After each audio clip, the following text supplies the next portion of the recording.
Ay, sí, porfis. Daniel, no, para nada, no.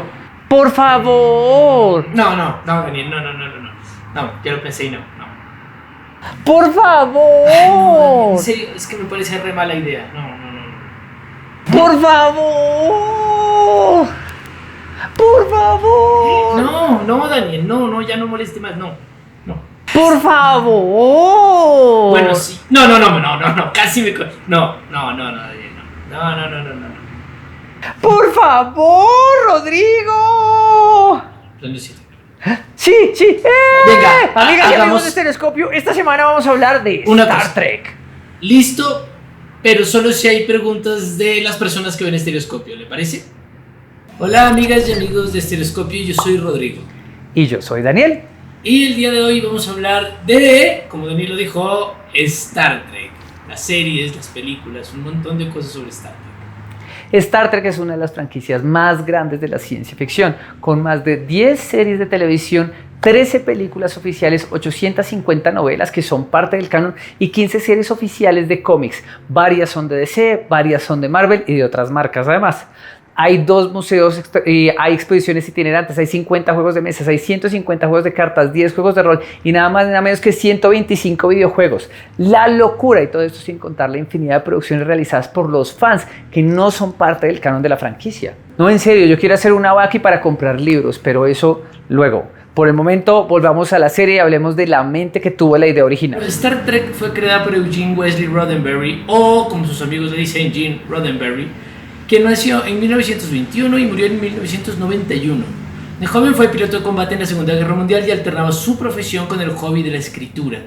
En esa época escribía relatos aeronáuticos y escribía poesía que publicaba en revistas de aficionados, para pasar el rato solamente.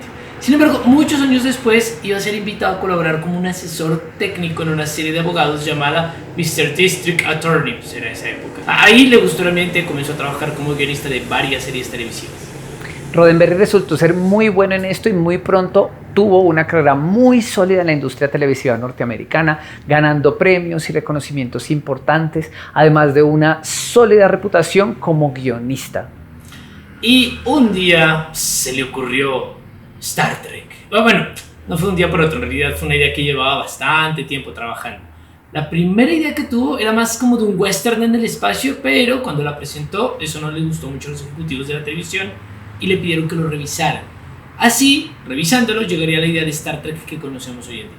Por si nunca lo han visto, un episodio o una película de esta franquicia, les cuento. La mayoría de las historias de Star Trek cuentan las aventuras de humanos y extraterrestres que son extremadamente humanoides y todos sirven en Starfleet. Starfleet es una armada, así como medio militar, pero con fines humanitarios y científicos. Esta gigantesca organización está soportada por la Federación Unida de Planetas.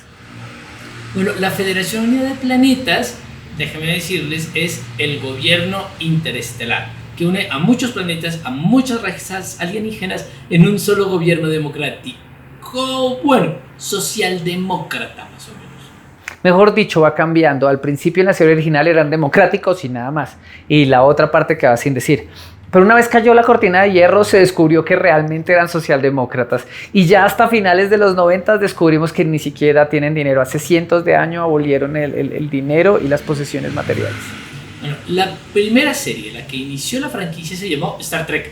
Nada más, aunque para identificarla la llaman la serie original TOS, por sus siglas en inglés, The Original Series. Y Daniel me obliga a llamarla así, TOS. Ni siquiera en inglés TOS, no, dice TOS, tienes que decir TOS. Pero bueno, esa es la de Kirk, la de Spock, la que veían sus padres, o ustedes si son más o menos de nuestra edad.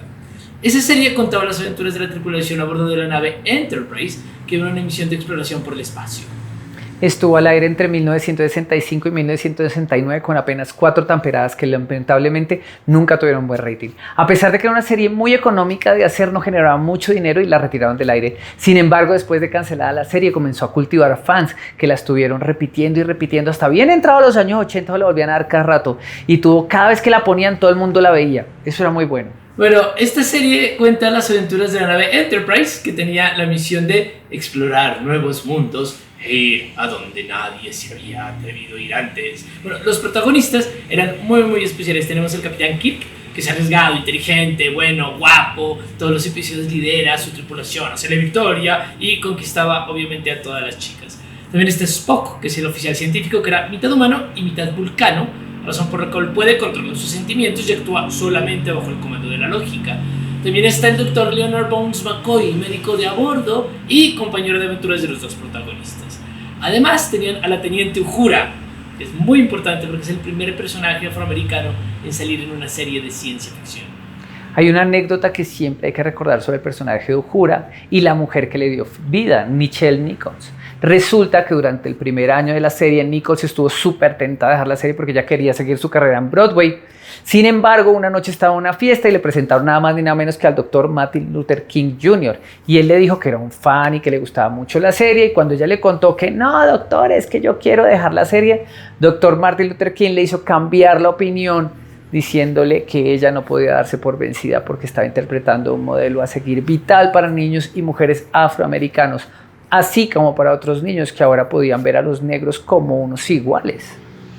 Claro, y bueno, Uhura es una mujer científica, además que tiene muchas responsabilidades en la nave y que además de todo es respetada como una igual.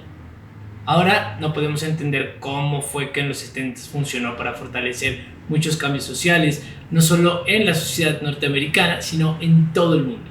Porque la idea de Star Trek es la de armonía entre los pueblos, donde todas las personas son iguales. No hay pobreza, no hay naciones, ni religión tampoco, Rodrigo. Imagínate así un mundo, donde en la misma nave hayan rusos, irlandeses, chinos, japoneses, africanos, extraterrestres, y todo el mundo sea tratado equitativamente, sin importar su género, la historia de su familia.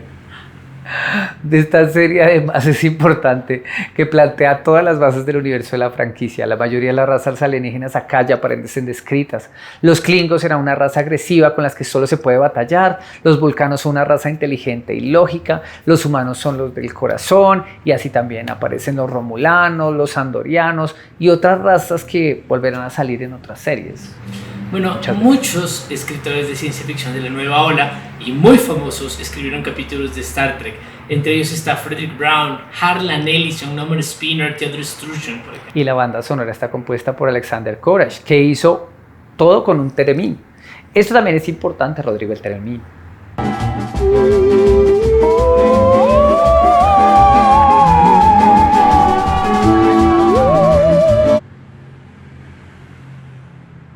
Ay, ¿qué fue eso?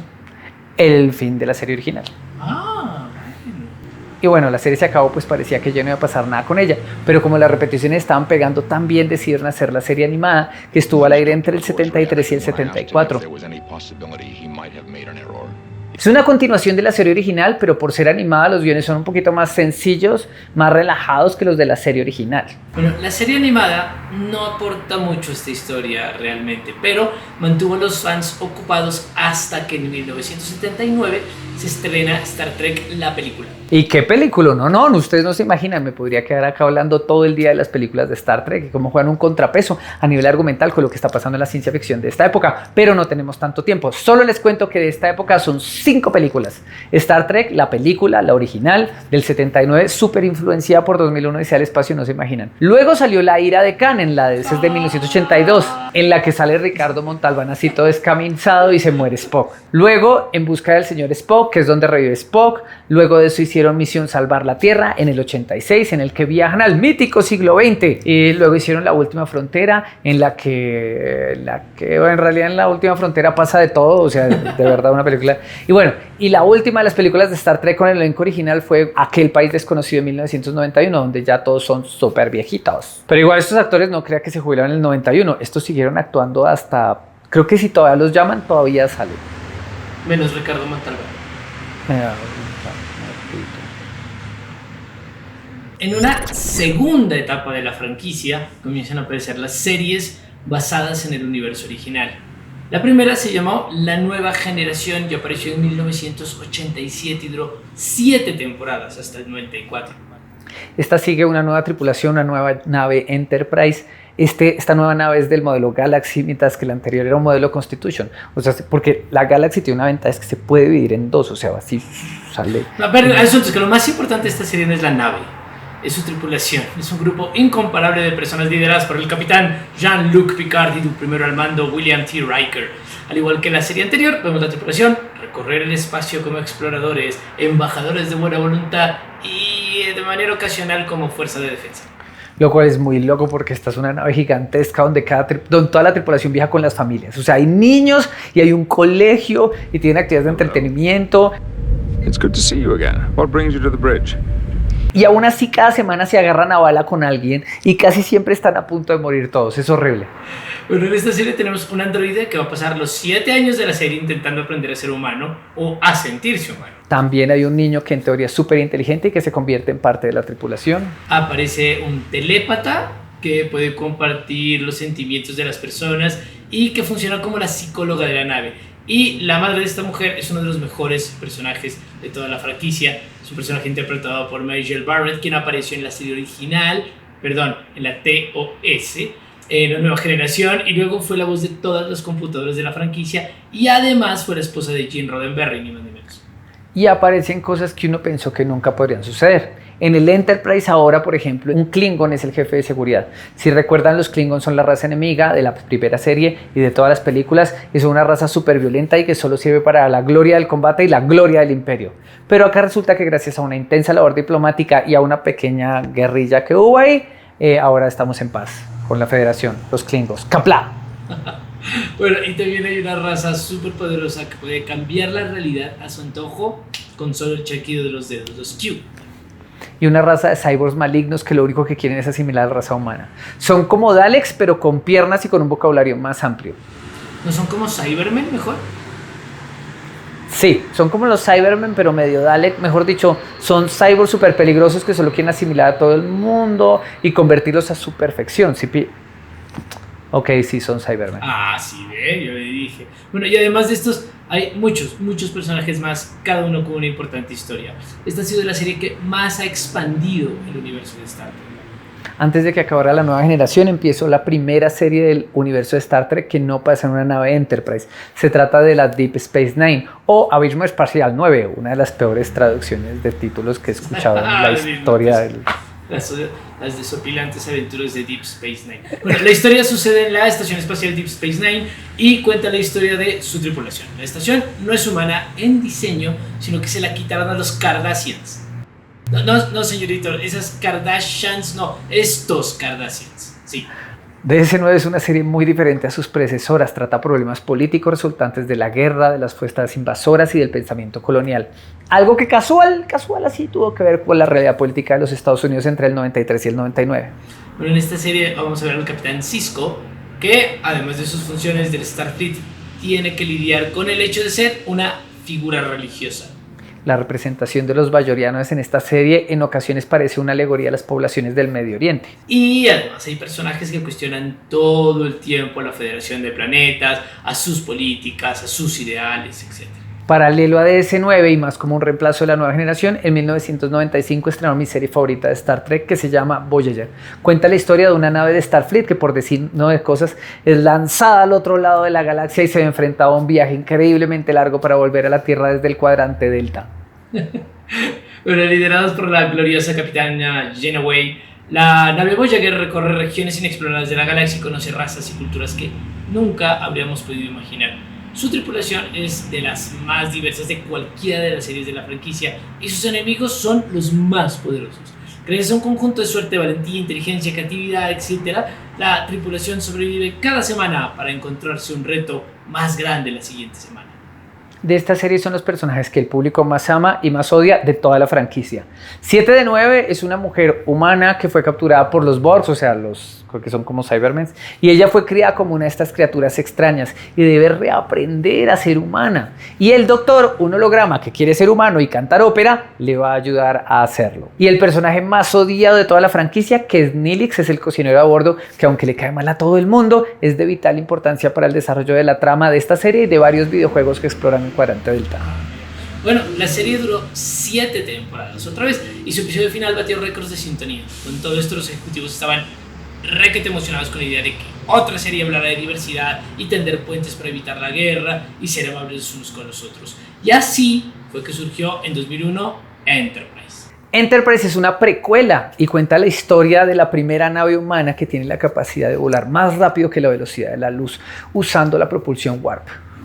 Bueno, esta nave es primitiva y no tiene todas las tecnologías y ventajas de las otras series. Es más, en esta, los humanos somos el niño buleable del colegio. En realidad, muchas naves de la historia se han llamado Enterprise, desde antiguos barcos de la Marina inglesa hasta las naves más sofisticadas de este universo ficcional, pasando por el transbordador espacial y otras muchas naves. Todo esto se puede ver en el intro de cada episodio de la serie Enterprise, y debo decir que mi posición más controversial frente al universo de Star Trek es la siguiente. Teniendo en cuenta que algunos de los mejores compositores han compuesto otras bandas sonoras de esta franquicia, la canción de Enterprise, Where My Heart Will Take Me, es mi canción favorita. La canción, Dani, es malísima. Y la adoro. Y la adoro. Un pequeño empase musical que tenemos acá y hablamos un poco de lo que pasó con la serie y su pacifista capitán Archer. El 2001 y el atentado a las Torres Gemelas. Aunque trataron de adaptar los guiones a la situación, es imposible mezclar terrorismo con Star Trek. Y la serie tuvo muy bajo impacto. Creo que esta sí es de las que solo los fans vimos. Y una lástima porque la verdad era muy buena, muy divertida. Hablando sobre Star Trek, nosotros hicimos una serie de preguntas que no es para acorcharlo, Daniel, no es para acorcharlo, sino porque había gente que quería saber mucho de Star Trek y todo el mundo sabe que usted es como el más trekkie de los trekkies del país. Entonces le tengo algunas preguntas. Yo creo que en el país hay gente que sabe más que yo, sí. No. Seguro. No. Póngale cuidado los comentarios que van a hacer. Uy, Daniel, ¿cómo se le ocurre? Póngale cuidado. Bueno, tenemos varias preguntas. Entonces vamos Listo. a empezar con la primera que se hizo en Twitter de @KPTO. KPTO, hola KPTO. ¿Cuál es la aleación del material en cada una de las versiones de la nave? Yo supe que lo iba a corchar. Sí, claro, las preguntas eran para corcharme. Ok. Empecemos a hablar del uranio primero. Luego les voy a hablar del tritanio. No. Es en serio que sabe todo eso, Daniel. Pero espere, lo más bacano no, pues, o sea, hay muchos materiales, sí, o sea, uranio para la nave original, tritanio para la nueva generación, sí. Sí, pero lo más interesante es el aluminio transparente. ¿El aluminio transparente? Sí, llega un momento donde diseñan un material para hacer naves que es transparente y le pueden dar el color que quieran. Entonces las naves se vuelven, porque las naves tienen el hull plating, ¿cierto? Que es lo que les permite viajar a toda velocidad, que es una aleación especial mezclada de muchas cosas, pero el material principal para esa aleación que tienen en el hull plating es el aluminio transparente. Entonces las ventanas y el hull plating son del mismo material, es muy bacano. Es un vidrio que no es vidrio, es un metal que no es metal, es aluminio transparente. ¿No existe algún programa de chuleame la Enterprise? La Voyager la chulearon. La Voyager tuvo su episodio, su episodio en Chúlame. Sí. Pip my Enterprise. La Voyager le pasó, la Cerritos le pasó. En la última película con la tripulación original también hay una enchulada de nave. Mucho del pimp que le hicieron a la Voyager cuando iba regresando, o sea, porque la Voyager le pusieron muchas cosas de tecnología, se volvió tecnología clasificada y lo agarró la sección 31 y nunca lo soltó. Entonces mucha de la tecnología que llega con la Voyager pegada al hull plating, o sea, al exterior de la nave, y materiales nuevos y todo, escondido porque eran materiales Borg y otras cosas. Okay. Pone loco. Pero así que yo le diga qué material tiene qué nave, no, tampoco. Dios mío. Bueno, siguiente pregunta, la hace desde Twitter @sci-fi-un. Amigos de Sci-Fi-UN, volvieron hace poco, otra vez están reuniéndose en la Universidad Nacional hablando sobre ciencia ficción. Es un gran grupo para quienes están en Bogotá, también Sci-Fi-UN de la Universidad Nacional, loco, lo mejor del mundo. Bueno, preguntan ellos, ¿cuál es el orden para verlas de mejor a peor? O ahí le pongo una pregunta diferente. ¿Cuáles son las dos mejores y cuáles son las dos peores? Las dos mejores, o sea, las dos que yo le digo, uy, si usted quiere ver, o sea, Voyager, pues ya les dije que además es mi favorita, y la nueva generación, o sea, son las dos mejores. Y eso que se han hecho muchas series nuevas y todo, sí, pero aún así esas clásicas siguen siendo mucho mejores. Y las dos peores, Las dos peores que yo le diría, nadie la vea, la serie animada, o sea, no se gasten viendo la serie animada, es la verdad muy malita. Pero tiene hartos memes la serie tiene animada. He visto un sí, montón de memes bacano. divertidos la serie animada. Sí. Y muy para mi tristeza, Enterprise. Ah, Muy para mi tristeza, Enterprise, porque la verdad, Brannon Braga, que fue el productor de la serie, le luchó mucho a esta cuestión de tratar de poner, es que imagínense, esta es la época en la que se pone de moda American Idol y 24 y la ley y el orden, entonces como que no hay realmente espacio para la ley y el orden unidad de víctimas especiales, ¿no? Ni siquiera la ley y el orden normal, sino la ley y el orden creepy. O sea que toda la televisión era como oscura, o reality o televisión oscura. Y esto sí fue pues como una serie de Star Trek donde los seres humanos somos buleables, donde todo el mundo nos la monta, donde se cuestiona todo el tiempo lo que significaba ser humano, que en realidad ustedes saben que en la serie ser humano significa ser norteamericano. Entonces la serie sí tuvo muy poquito impacto y ellos entonces todo el tiempo están tratando de cambiar la serie. Inclusive hay un momento donde intentaron la Vulcano, Tipol, la intentan poner sexy, y entonces tiene varias escenas así medio candentes, no, es como, no, güey, ¿qué pasa? O sea, no que no sea una mujer muy atractiva, sí, pero eso no tenía nada que ver ahí, eso sobra todo, o sea, en ninguna serie de Star Trek nadie quiere ver a ningún protagonista o protagonista, hombre o mujer, así mostrando, cuando 7 de 9, ¿no? inclusive 7 de 9 la manejan muy bien, porque si su merced se da cuenta, pues claro, es un vestido apretado porque pues es un robot y todo, pero ella está cubierta hasta el cuello. Sí. Y hoy en día ella o sea, es una mujer o sea, siempre ha sido un personaje modesto. Vale, listo. Sí, listo. eso es Sigamos, porque después se me termina hablando un montón de cosas. Se me vuela rápido. Desde Twitter, Rafa Araujo. Hola, Rafa Bravo. Hola, ¿cómo estás? ¿Qué opina de que ahora la línea temporal Kelvin es canon? Sí, es una cosa rara, o sea, canon, lo que se dice, es que es complicado, ¿qué es canon?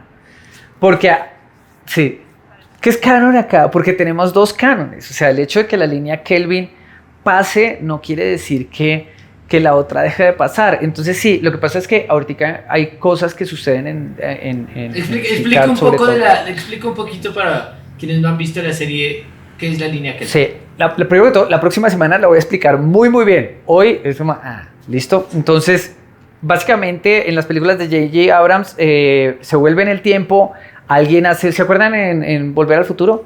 Que Sí. vuelve uno y cambia algo y ya el futuro no es así, Sí. pues, y se crean dos líneas temporales. En la mamá de Marty y en el otro la mamá de Marty. Pues, Es como... es complicado. Star pero- Trek conoce Volver al Futuro. Exactamente. Entonces hay un viaje en el tiempo. En el viaje en el tiempo hacen una cosa para qué describirla ahorita, y esa cosa produce una nueva línea temporal. Y entonces es chévere porque todas las cosas de la nueva línea temporal no tienen nada que ver con las cosas de la vieja línea temporal y uno puede contar nuevas historias. Entonces a mí me encanta porque se pueden contar nuevas historias y hay muy buenas excusas para meter nuevos personajes, volver a contar Khan, o sea, darle otra visión a Khan, por ejemplo. Me parece que fue un acierto gigante, no porque el Khan de Ricardo Montalbán sea malo ni porque fuera icónico, todo lo contrario, es lo mejor de la franquicia. Pero el nuevo Khan también es chévere y los dos pueden cohabitar porque cada uno tiene su propia línea temporal. Es como multiplicar franquicias. Claro, es como es un universo tan grande que puede tener ucronías. Sí, no, y es que además usted no se imagina, o sea, además de esta ucronía gigante, también tenemos el universo espejo. Es que acá para contar historias hay novelas que se han escrito en el universo espejo y buenas novelas y hay personajes de las series que salen del universo espejo y vienen acá. Entonces, sí, no, o sea, lo que da es esto para contar. O sea, pues pucha, el metaverso Star Trek. Pero sigamos, Sí. sigamos, porque después... Entonces, me gusta la idea. Bueno, desde Twitter, @Orlando Martínez. Gracias, Hola, Orlando, Orlando, por la pregunta. ¿Desde qué serie se le da importancia al dilitio al nivel de la especie en Duna? Perdón, de la especie en Duna. Porque en la original ni mencionan ese elemento en el funcionamiento del motor Warp. Sí, en tele, siempre que uno nombre un combustible, y en ciencia ficción, en tele de ciencia ficción, siempre que ustedes nombren un combustible, quieren decir petróleo, ¿no? O sea, Y lo chévere del dilitio es que el dilitio se agota y el dilitio toca irlo a buscarlo y toca minarlo. Y hay inclusive episodios donde, estamos minando y este planeta explotó porque estábamos tratando de encontrar más dilitio. Entonces, es en Voyager. En Voyager es cuando se vuelve súper importante porque la capitana Janeway está buscando por ahí y el dilitio. Y es tan buen MacGuffin que se acaba usando. O sea, funciona también porque es que tener al personaje buscando combustible es buenísimo. Y ahora en Discovery, pues ya todo es dilithium, ¿no? Bueno, no en esta temporada, pero en la anterior temporada todo era dilithium. Y ahora que ya tienen dilithium, sí ven.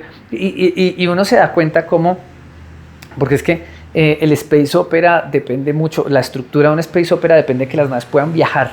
Sí. Cuando las naves no pueden viajar, el Space Opera se contrae.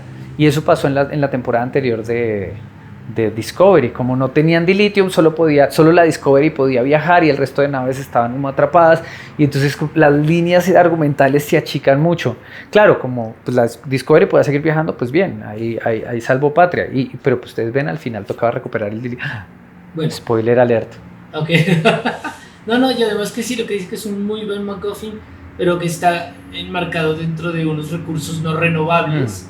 Que ya los había anunciado Herbert en Duna, pero que ahorita incluso en Star Wars aparecen. Cuando uno ve el libro de Boba Fett, también aparece claro. una especie de especia, que incluso se llama especie, que funciona muy bien estructuralmente. Pero bueno, no nos vamos al carajo. Seguimos charlando. Boba Fett no tiene nada que ver acá.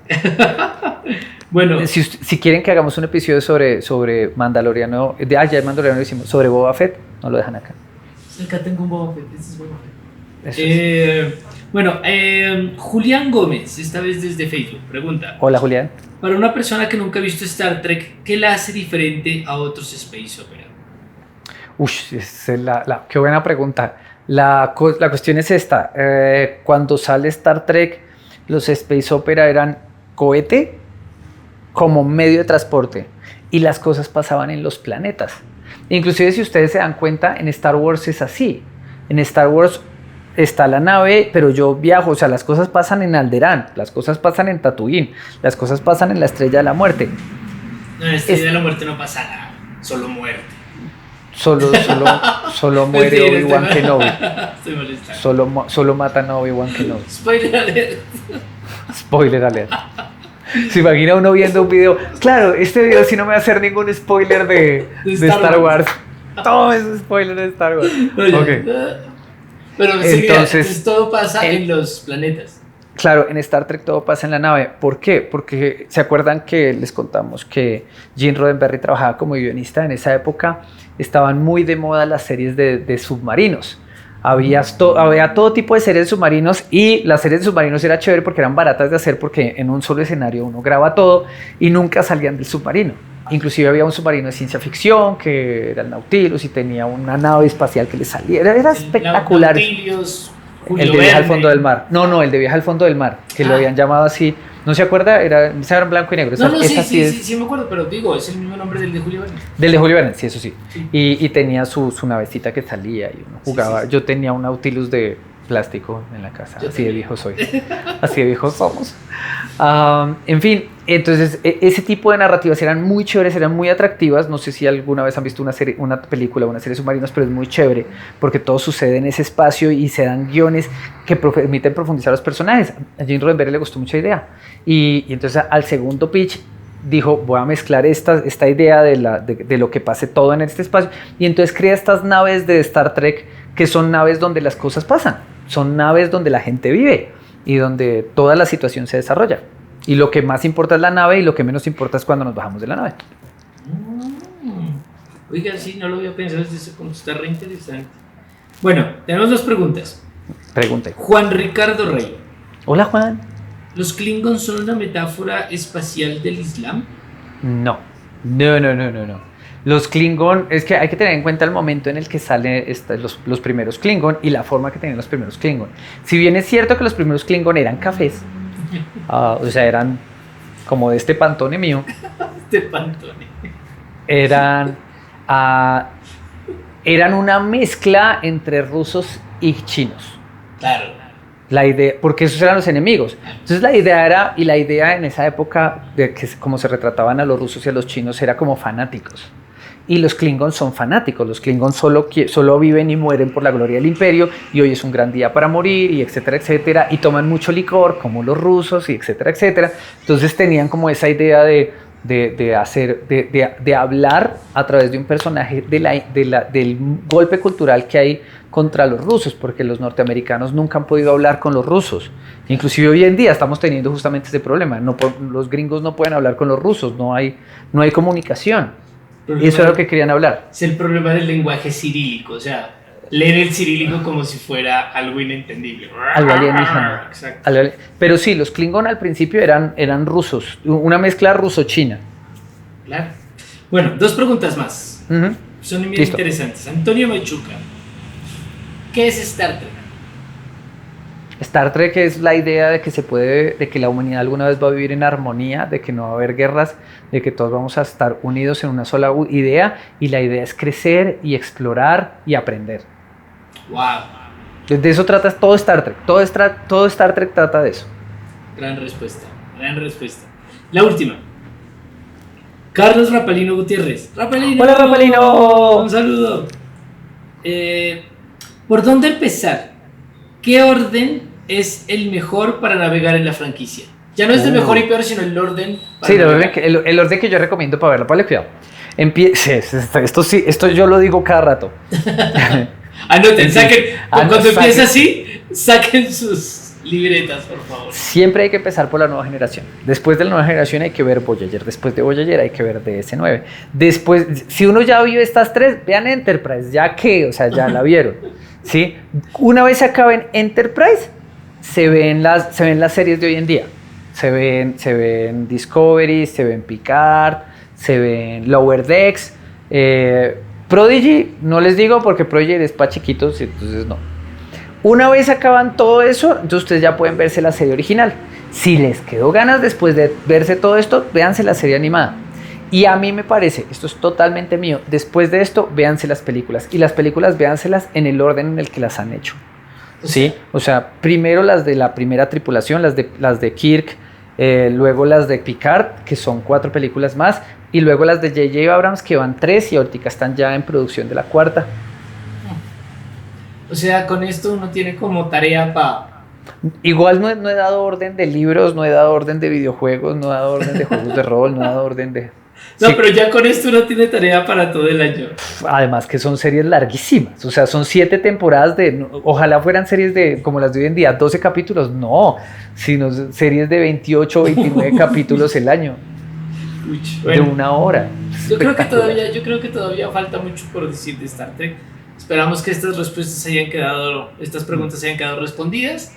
Hay mucho Star Trek todavía, por lo tanto, vamos a hacer otro capítulo de Star Trek porque nos faltó la mitad, básicamente, ¿no es cierto? Eso es. Vamos a hacer otro capítulo. Este es el primero de nuestros 2 episodios de Star Trek. La próxima semana vamos a hablar de Picard, de Discovery, de Lower Decks y de Prodigy, además de analizar el tráiler de Pike. Sí, señores, la deberían llamar Pike. No me gusta el título que tiene.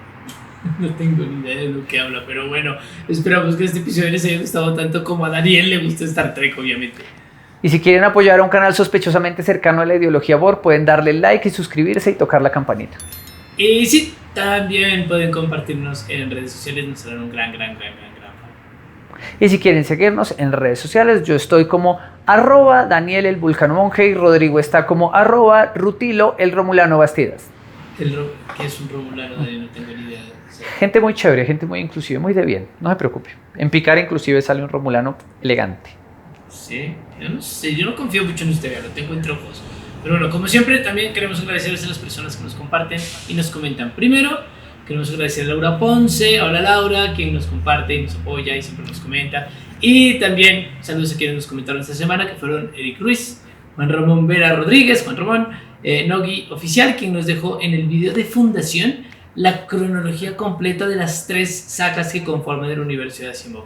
También un saludo a Ernesto Murillo, hola Ernesto, ¿cómo vas? A Boris Grave, a Rafael Ramírez Ríos, a Daniela Cortés, hola Daniela, Andrés Guillermo Bejarano Cortés, a Carlos Banda, Ángela Flores, MJ, Oscar Beroya y además nos compartieron en redes sociales Nino López, Juan Diego Gómez y Natalia Ortegón. Muchas gracias por eso.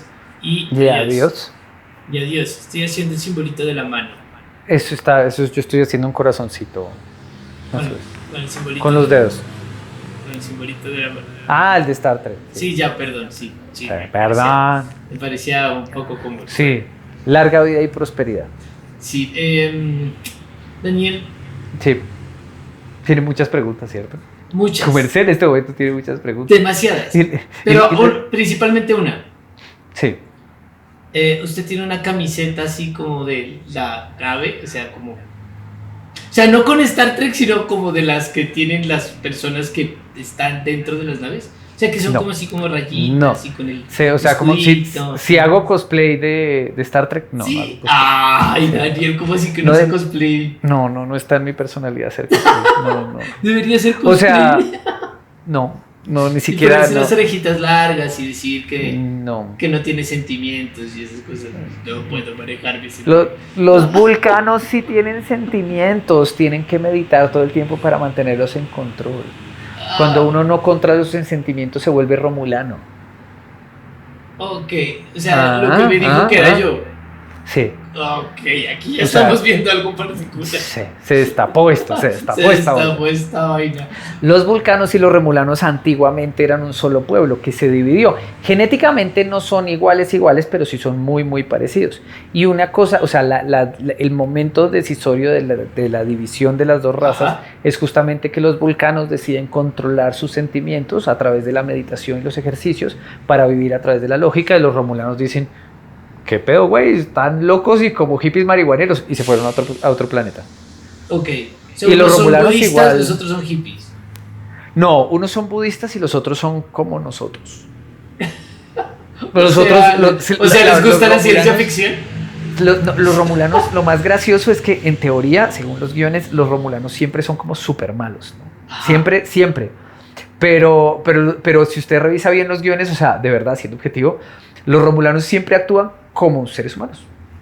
Lo que pasa es que en la vida de hoy en día, ser humano es ser bastante... O sea, en el universo de Star Trek es ser malo. O sea, si usted, digamos, ve un país al lado chiquitico y decide invadirlo, eso es maldad. Claro. Pero en el universo de Star Trek no lo hacen los humanos ya no hacen eso. Si ni los vulcanos, lo hacen los romulanos. Romulano, por ejemplo, lee novelas realistas nuestras. ¿Para ellos eso es ciencia ficción? No, para ellos es muy gracioso, pero no solamente... Sí, le voy a decir varias cosas para que se ría. Por Dios, esto va a salir eterno.